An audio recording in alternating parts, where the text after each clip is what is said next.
Deus trouxe a palavra, irmãos, no livro dos Provérbios de Salomão, Provérbios, capítulo 16. Provérbios, capítulo 16.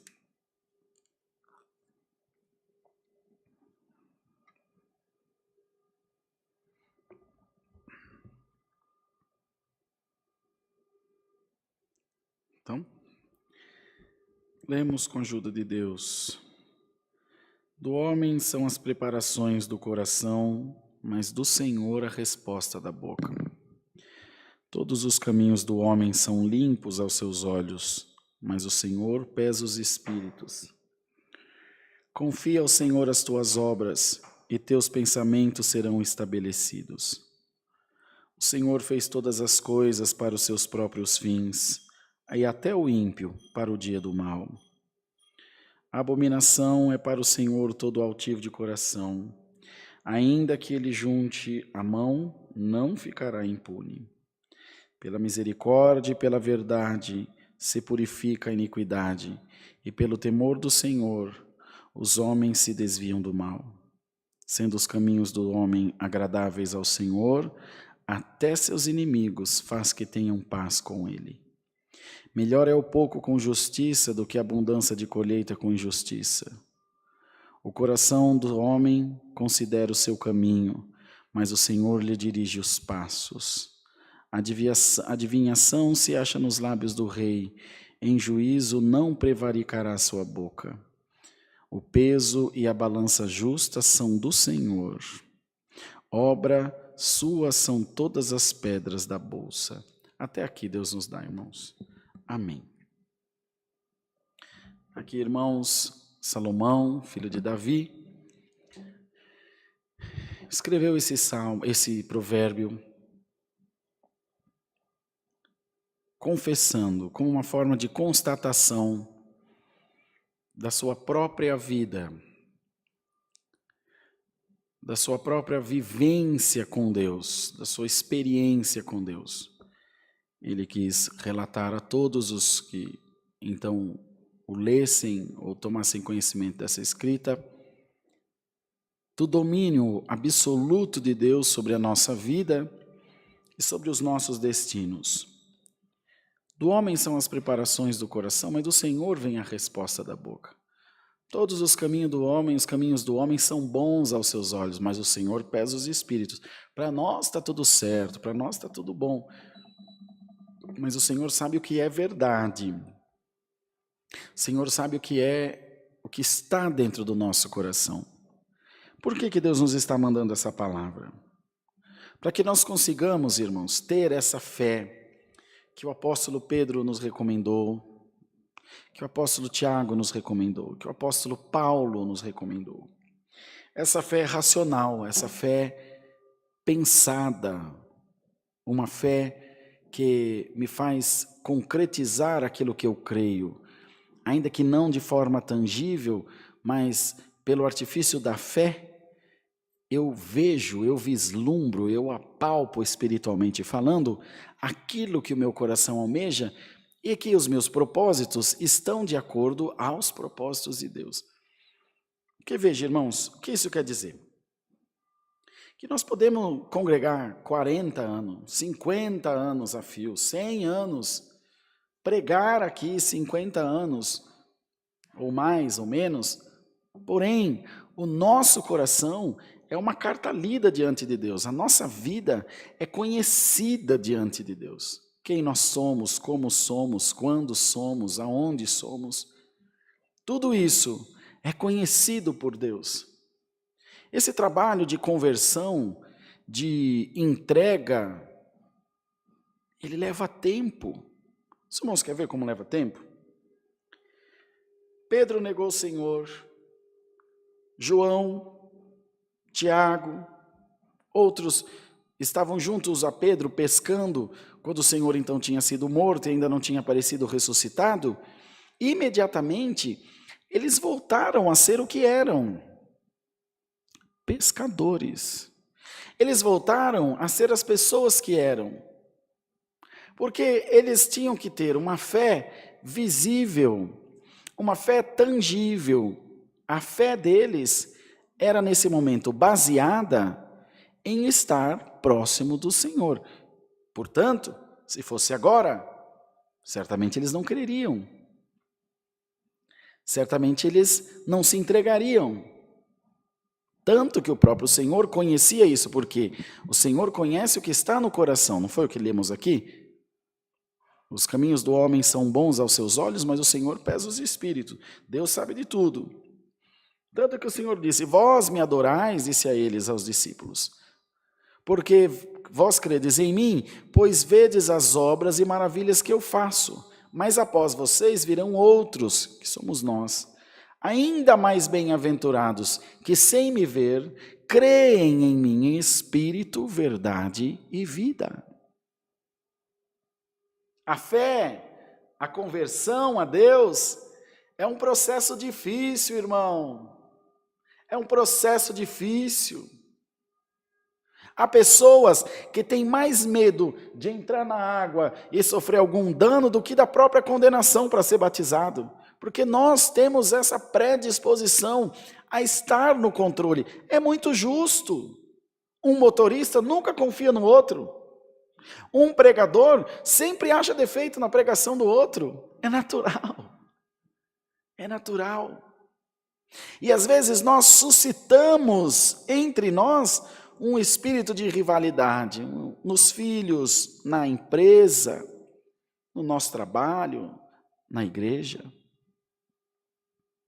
E não deve ser assim, porque isso não vai produzir em nós o fruto da conversão, que é o mais precioso. Não, irmão Rodrigo, o irmão está pregando errado. A palavra fala que o maior dom é da caridade. Porventura, alguém poderá receber a caridade sem ser convertido a Deus? Poderá, irmão? Alguém poderá ter caridade sem conhecer a Deus? Poder-se-á fazer o telhado de uma casa sem as paredes, sem uma coluna, sem uma viga? Não. Sem a fundação? Aonde?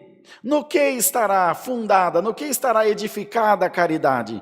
Na conversão a Deus. E por que Deus nos dá tudo isso? Para que nós compreendamos, amados irmãos, queridos irmãos e irmãs, que quando não somos convertidos, quando nós não nos entregamos a Deus, quando um trabalho sai errado, quando perdemos um dinheiro, quando um relacionamento balança ou até mesmo fracassa, imediatamente nós rompemos com Deus. A nossa primeira reação: não vou mais na igreja, não vou mais tocar. E não estamos dizendo que está errado, o Senhor só está nos trazendo agora uma outra face da fé. O Senhor está nos mostrando agora uma oportunidade de fazermos melhor diante da sua presença, melhor para nós mesmos, porque de Deus provém todo o bem. Quem pode fazer bem a Deus? O bem vem de Deus. Quem poderá dar sabedoria a Deus? Ele é a fonte de toda a sabedoria. Aqui nos Provérbios diz que a sabedoria edificou sua casa nos pés de Deus. Aleluia. Ida e amuia, lamacianda lamaia. Glória ao nome do Senhor, irmão. Então, quando nós começamos a entender todo esse mecanismo espiritual, toda essa força espiritual, esse mover, essa engrenagem, amor engrenado na fé, engrenado na conversão, com uma polia maior da caridade, e todas essas peças funcionam juntamente. Veja o que Paulo escreveu: eis que todas as coisas contribuem juntamente para o bem daqueles que amam a Deus. Dizendo que não é um fato isolado a salvação, é, irmãos, uma concominância de fatos, uma junção de acontecimentos, uma junção de decisões, de escolhas que levam à salvação, que levam, porém, também à perdição, à condenação eterna. Então, nós vamos lidar de forma muito negativa com as nossas frustrações.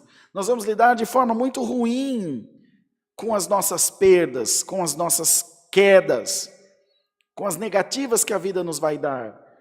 E vamos nos afastar de Deus, porque nós atribuiremos a Deus todo o mal que recebemos.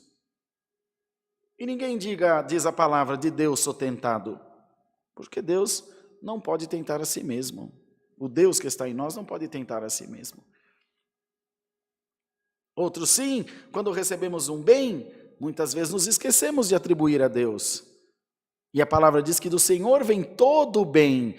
Todo o bem que você recebe vem do Senhor. Entretanto, às vezes vem o mal também. Como Paulo foi atormentado por um espírito mau da parte do Senhor. É necessário, igreja, que oremos constantemente, incansavelmente, pedindo a Deus luz da sua palavra. Luz para dirigirmos a nossa vida, luz para conduzirmos a nossa casa, para conduzirmos a nossa igreja, para conduzirmos a nossa alma à salvação. Eu tenho uma escolha, o meu caminho é o melhor aos meus olhos, mas é aos olhos de Deus? A resposta vem de Deus. Do homem são as preparações do coração, mas do Senhor a resposta da boca. O homem e a mulher de Deus anda debaixo da diretriz da palavra de Deus. Se não tem justiça, se não tem honestidade, se não tem retidão, não tem a bênção de Deus. Não é difícil de compreender. Compreender é fácil, difícil é fazer. A teoria é uma coisa, a prática é outra. Dá mais trabalho. E é isso que o Senhor quer nos dar hoje, essa noite, a prática da palavra. A prática da palavra. O que quer dizer isso? Viver segundo a palavra do Senhor. E para isso é necessário, acima de tudo, humildade, para dizer, Senhor, eu me entrego nas tuas mãos, como Deus deu de dizer ontem no batismo. Nosso irmão veio do Rio Grande do Sul para ser batizado, irmão. Assistiu a live lá, nós nem nos conhecíamos. Falei, eu vou entregar minha vida na mão de Deus. Estou fora desse mundão, sozinho não dá mais. E se entregou a Deus, foi embora feliz para sua casa, junto da sua família. Essa concepção precisa estar em nós. Mas, irmão, teu irmão é contra os assembleanos, fala do reteté, né? A Irmandade nossa fala da virtude, do fogo. Não, eu sou totalmente a favor, eu quero ver o povo feliz, da glória a Deus.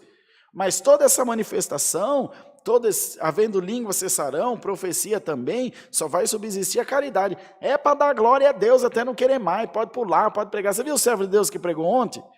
Prega com toda a força, prega com alegria, tá bom, glória a Deus. É o Senhor, é o céu da mesma forma. Mas o culto racional é aquele que nós compreendemos a palavra muito bem. Que quando saímos da igreja, a palavra é viva. Ela está dentro de nós. Ela está trabalhando como um remédio, como um medicamento, fazendo o seu efeito na nossa vida. E quando nós nos deparamos com alguma situação adversa, a palavra já me avisou. Eu estou em paz, Senhor. A tua palavra me avisou. Eu sei que eu ia passar por isso. Eu só não sabia quando. Deus te fala o evento, mas não fala quando. Não é assim? Olha, vem vindo um vento aí. Oh, Deus, vou ficar de prontidão aqui, porque vem alguma coisa aí. Então, quando vem, você fala, estava esperando. Vem uma bênção aí. Você também fica atento. Senhor, estou esperando a minha bênção. Quando ela aparece, glória a Deus. Eu nem esperava, que eu sabia que vinha, mas não sabia que vinha por essa mão. Não sabia que vinha por esse caminho. Não é gostoso, irmão? Não é maravilhoso ter esse relacionamento com Deus? Mas, Rodrigo, mas eu não tenho. Não tem porque não quer. Não tem porque não tem buscado. Não tem porque não tem se entregue. E é necessário que entreguemos a nossa vida a Deus. Eu busco os dons, mas nem sempre recebo. Como você sabe que não recebe? Você não recebe o dom que você que pode se ver. E nem o dom que você acha que você precisava.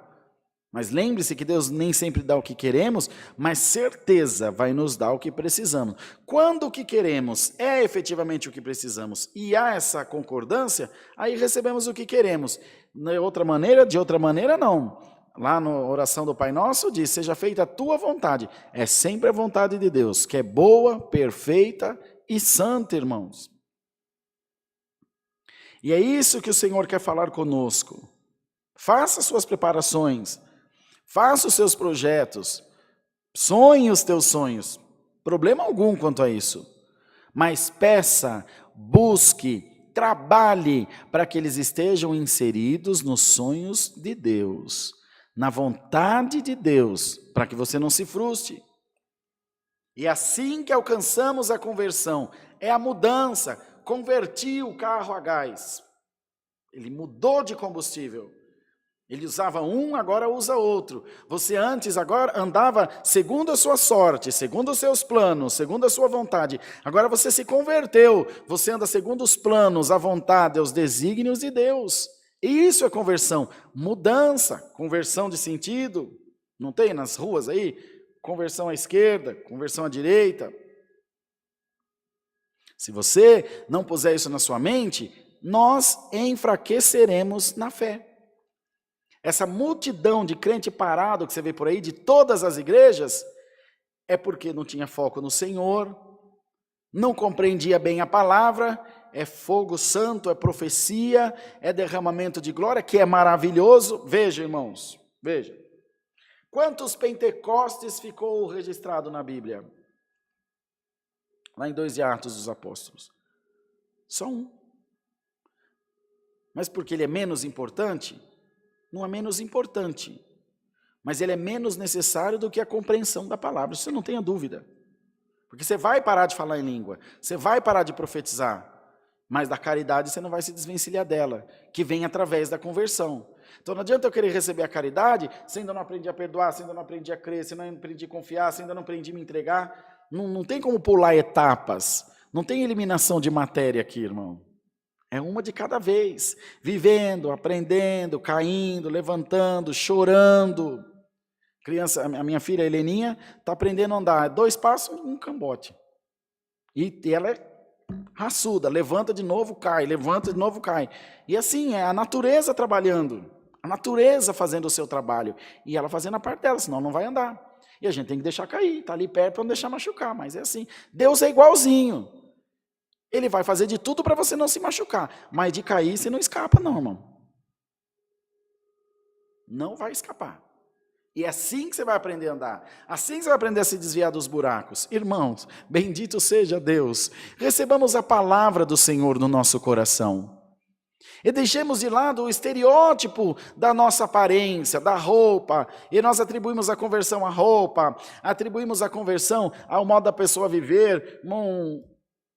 Samuel contou para nós que estava nos Estados Unidos uma vez, foi num café, acho que o Bruno lembra disso, e entraram várias pessoas lá, vindo, parece-me que de um culto, em Orlando.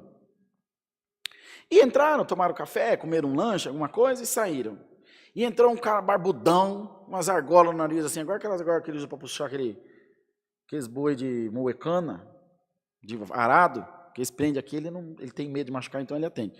Com aquela argola aqui, todo barbudão, todo tatuadão, muito doido, e good morning para todo mundo lá, não sei o que lá, pediu um café, pediu um lanche.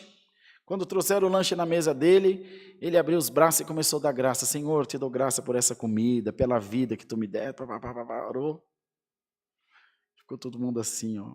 E a crentaiada comeu igual um frango de granja, que só para de comer quando apaga a luz.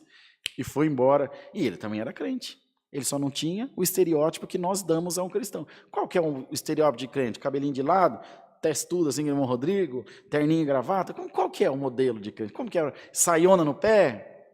Às vezes uma está de calça, pode até de bermuda e daí. Mas e o coração? O Senhor pesa os espíritos. Eu ando bonitinho, de terno e gravata, dando glória a Deus, estou aqui. Mas o que está aqui só Deus conhece. Às vezes, por fora é uma bela viola. E por dentro? Pão bolorento. Está enganando quem? Tem uma árvore. Aqui não tem. Lá em Caraguá tem. Chama pé de... Ou tem? Não tem. Lá chama pé de embaúba. Não sei se lá pro lado do Bruno tem. Que o bicho preguiça come a folha dela. Pé de embaúba, se você enfiar o dedo nela, você fura ela. Ela é meio oca por dentro, só tem formiga. E um cerne bem fininho. É uma árvore tonta. Qualquer pessoa derruba. Ela cresce alto. E o bicho preguiça só para comer a folha dela. Às vezes nós somos um pé de embaúba. Por fora está tudo bem, mas por dentro é oco. Não, irmão, se encha, minha irmã, do Espírito da graça de Deus essa noite, se encha da glória de Deus essa noite, de dizer, Senhor, eu consigo compreender a Tua palavra, eu estou me preparando, Senhor, para a Tua glória, eu talvez esteja aqui nos tempos de dor, talvez esteja aqui nos tempos de isolamento total, absoluto, você não vai ficar isolado por causa do Covid, você vai ficar isolado porque se você sair vão te matar, é cumprimento da palavra, e quando você estiver cheio desse entendimento, você vai se reunir com a sua família, vai ler a palavra, vai se alimentar da palavra, não vai precisar de ninguém pregar a palavra. Não vai precisar de ninguém te falar. Não, Deus, eu já te conheço, eu conheço a tua voz. Vou lá congregar para ouvir o que Deus tem para falar. Maravilha, glória a Deus. Bom mesmo é que se ouvisse onde você estiver. No carro, no trabalho, tomando banho, dormindo, comendo, lavando louça. Onde você estiver, você pudesse ouvir a voz de Deus. Irmão Rodrigo, mas isso não acontece. Coitado, acontece de quilo. Todo canto, todo momento. Deus está falando com a gente toda hora. Numa mensagem, numa música. Toda hora. Numa saudação, num recado, numa mensagem de WhatsApp. Assim como o capeta também. Você vai precisar escolher quem que você quer ouvir. A internet não é boa? Não tem internet aqui na igreja? Como é que nós vivemos sem internet na igreja? É só você não ver porcaria. Televisão. Uai. Quando isso entranhar no nosso cérebro, estou falando, pregando para a cabeça, para a gente, viva. E você compreender isso, o coração está sempre aberto. O que a palavra fala? O espírito está sempre pronto, mas a carne é fraca. A carne é fraca. A alma, o que você puser, ela vai absorver, ela vai abraçar até o pecado. Ela vai folha em branco a alma. O que você escrever nela vai ficar. O que você puser nela vai ficar. Olha aqui. Quem que apaga isso aqui mais? Não paga. Aí a folha pode jogar fora, mas pagar não apaga. Desse lado não tem nada. A tua alma é uma folha em branco. Ela está sempre pronta, mas a carne é fraca. A contaminação vem através da carne. Vem através da entrega da nossa carne, do nosso pensamento, da nossa razão, dos nossos sonhos, a coisas estranhas, avessas à palavra de Deus. Maus hábitos, maus costumes, más companhias, más conversações. Então, em nome do Senhor Jesus, lembra-te, tudo que você for fazer, lembre-se, Deus está vendo. Lembre-se, Deus está acompanhando de perto a tua evolução, ou será que a tua involução? Senhor, eu quero sair desse atoledo. Quer mesmo? Então, em nome de Jesus Cristo, se você quer mesmo, Alamaia, receba a força da palavra de Deus, receba a unção da santa palavra de Deus, receba hoje essa instrução da palavra do Senhor. Pela misericórdia e pela verdade se purifica a iniquidade, e pelo temor do Senhor os homens se desviam do mal. Eu temo a Deus, eu me desvio do mal. E a iniquidade, que é o pecado repetido, pela misericórdia e pela verdade, ela vai sendo apagada. Glória a Deus nas alturas, pela misericórdia, pela nossa vontade de vencer, pela nossa vontade de se livrar do pecado. Pouco a pouco a misericórdia de Deus nos vai perdoando e vai apagando, irmão, o nosso rastro de pecado, o nosso rastro de más escolhas, de maneira, irmãos, que o Senhor diz, dos teus pecados não mais me lembrarei. Dos teus pecados eu não me lembrarei mais. E olha que coisa maravilhosa, sendo os caminhos do homem agradáveis ao Senhor, até a seus inimigos faz que tenham paz com ele. Veja só, irmão. Quando você é uma pessoa de retidão, quando você é uma pessoa que ama a Deus, fraco, irmão, não estamos falando aqui de um ser idealizado, que não existe. Uma pessoa comum, cheia de falhas, mas com um coração desejoso de acertar. É disso que nós estamos falando. Nós não estamos falando de resultado, estamos falando de intenção. As preparações do homem são seus resultados, mas a resposta da boca é a intenção. A resposta da boca de Deus, ele responde não pelo resultado, ele responde pela intenção. Então, quando você faz o bem, às vezes cai em algumas armadilhas, faz algumas coisas erradas, mas pela justiça de Deus que está em você, até os inimigos teus terão paz contigo. Receba a paz de Deus na tua vida, receba a paz de Deus na tua alma, até aquele que te persegue vai ter paz contigo.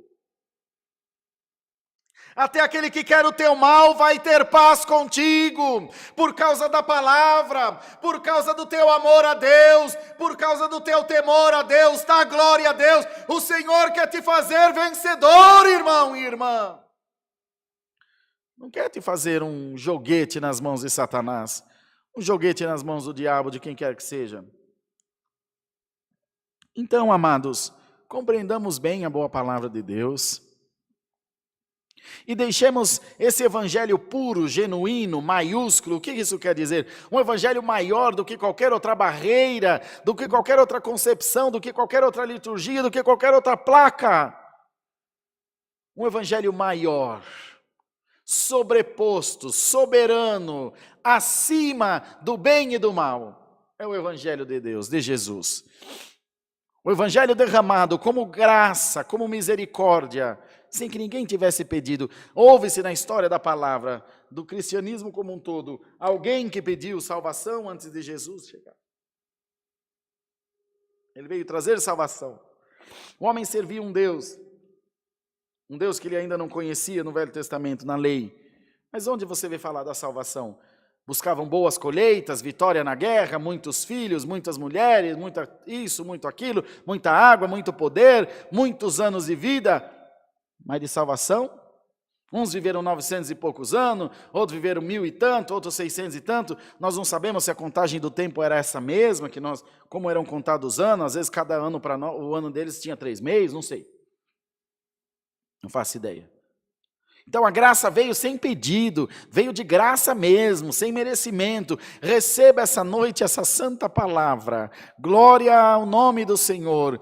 Receba essa noite esse conselho e revista-te dessa fortaleza maravilhosa, revista-te dessa graça, dessa força, dessa blindagem espiritual que está caindo sobre a tua vida. Então soprarão os ventos, as tempestades, as tormentas, os terremotos, e você será uma casa edificada na rocha.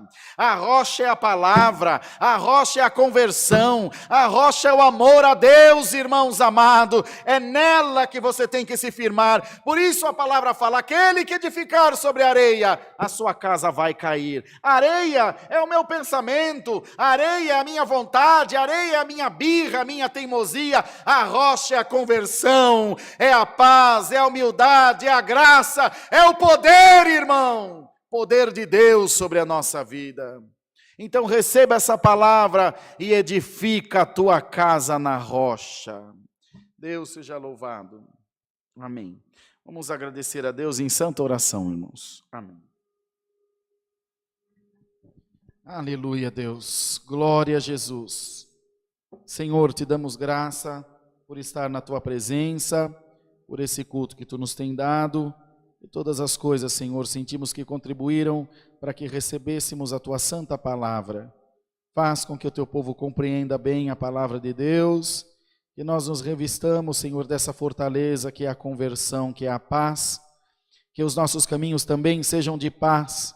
Aproveitamos, Senhor, e entregamos mais uma vez a nossa vida nas tuas mãos e te pedimos por caridade, faze-nos participantes das tuas delícias, do teu reino, da salvação e da vida eterna.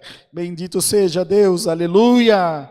Ó Senhor, enche o teu povo de glória e da tua palavra, e faz com que creiamos nela, Senhor eterno. Dá-nos mais um hino e despeça-nos na paz de Deus. Em nome de Jesus, bendito para sempre. Amém. Aleluia, Senhor. Glória a Deus. Deus seja louvado. Amém. Todos de pé em casa aí, meus irmãos. Hino 42. É isso, né, Bruno? 42.